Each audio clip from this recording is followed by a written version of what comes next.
મામા મારા ભક્તો મારા શિવકો મડી મારી ભોવાશીઓ મામા તમારી માતા છું ભાઈ ભુવાજી મડી ખૂબ ખમાકું છું મડી ખૂબ મજા હરીશભાઈ તમારા અવાજે પણ મજા એ ભાઈ હું નગર તેરવાડો ગંગાજળ ભુવાની માતા દરેક મારા શિવકો ભક્તો દરેક મામા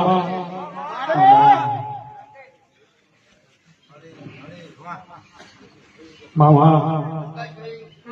ખૂબ ખમાકું છું મામા નહીં, હું તેરવાડાની શહેર દરેકને ખમાકું છું. મારા દરેક ભાવ લઈને શિવકો આયા છે મારા ભક્તો આયા છે આજુ અને મારા ભક્તોને ખમા છે મારો ભગવાન હાથ ભીડીએ હરેકભાઈ ખમા રાખે છે મડી મડી ભક્તો શિવકો હું તમારી માતા છું હું વાઘેલા વંશની માતા છું એટલે જેની ઓળખાણ પાડી